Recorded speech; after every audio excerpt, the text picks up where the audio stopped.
다음 로마자 표기법 수업하도록 할게요. 로마자 표기법은요, 표기할 때 표준 발음을 기준으로 적습니다. 즉, 소리 나는 거를 표기로 옮긴다는 거예요. 왜냐하면 이것도 결국에는 의사소통을 원활하게 하기 위함이에요. 예를 들어 종로 같은 경우 종로라고 쓰여 있으면 외국인이 종로라고 발음할 거예요. 그러면 우리는 종로가 뭐지? 라고 이제 오해할 수 있다는 거죠. 우리는 왜냐하면 발음을 종로가 아니라 종로로 발음하니까. 그래서 수월하게 소통할 수 있도록 표준 발음을 기준으로 적습니다. 그래서 백마, 해돋이, 좋고 등도 소리 나는 대로 백마, 해돋이, 좋고. 이거는 이제 고유명사라서 그렇죠. 다만 체언에서 일어나는 거센 소리 대기는 표기에 반영하지 않습니다. 예를 들어서 무코 같은 경우는 발음이 이제 무코라고 나니까 이렇게 적어야 될 것 같은데 요 히읗을 살려준다는 거죠. 무코. 그리고 된소리 대기는 표기에 반영하지 않으므로 울산은 울산이라고 고쳐 적어야 되겠습니다. 고유명사 첫 글자 대문자로 적는 거 잊지 마시고요. 로마자 이외의 부호는 되도록 사용하지 않는데 발음이 혼동될 때라고 판단이 되면 붙임표를 쓸 수 있습니다. 예를 들어서 해운대라고 이걸 써 놓으면 하은대라고 잘못 알고 있을 수도 있는데 이렇게 하이픈을 여기다 쏙 넣어주면 그럴 일이 없죠. 그리고 이렇게 행정구역, 그 다음에 거리를 뜻하는 가 앞에 붙임표 붙고요. 요새는 이제 뭐뭐 길이라는 표현도 있잖아요. 그러니까 길 앞에도 하이픈이 붙을 수 있겠죠. 이때 붙임표 앞뒤에 일어나는 의문 변화는 표기에 반영하지 않습니다. 삼중면 같은 경우 삼중면인데 그걸 반영하지 않고 삼죽면 이렇게 된다는 거죠. 외래어 표기법을 공부하는 가장 좋은 방법은 로마자 표기법이요. 죄송해요. 외래어가 아니라 로마자 표기법을 공부하는 가장 좋은 방법은 지하철 노선도 보는 거예요. 지하철 노선도에 보면은 아주 로마자 표기법이 잘 지켜져 있습니다.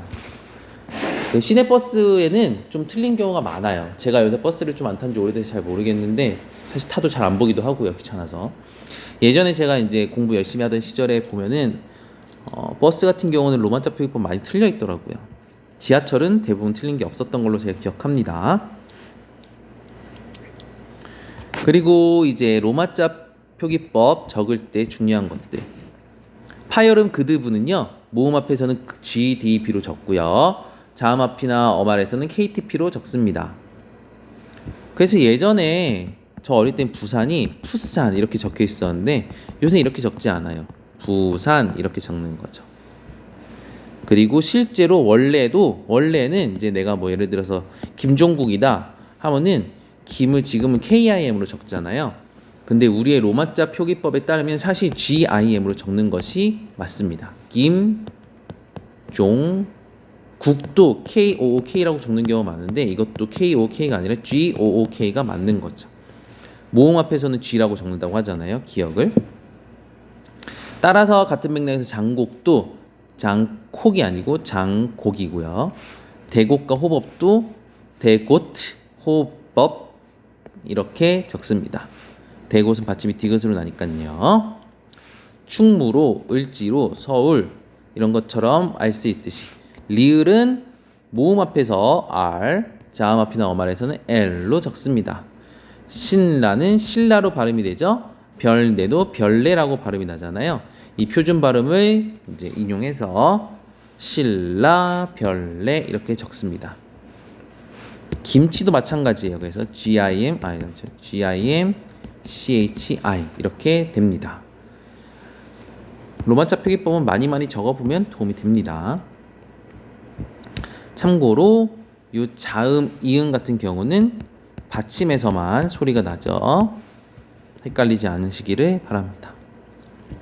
그래서 불고기, 풀고기 아니고요. 물고기 아니고 풀고기 아니에요. 불고기. 김밥도 김밥 이렇게 되는 거 김바브가 아니고요. 파전, 육개장, 육개장이 되겠죠. 육개장. 어렵지 않습니다, 생각보다. 그 다음에 이제 잘려, 이런 밑에 보면은 잘려를 짤려로 발음한 것처럼 첫 음절을 된 소리로 발음하는 거, 으려구에 리을을 첨가해서 먹으려고라고 발음하는 거, 다 틀린 사례들이에요. 다만 문학에서 막 이렇게 파르라니 감추오고처럼 의도적으로 변형하는 건 틀리지만 이런 건 이제 시적 허용이라고 해서 허용하는 거죠. 하지만 문학에서나 가능한 거지 일반 생활을 할 때 일상에서 저렇게 쓰시면 곤란하겠습니다.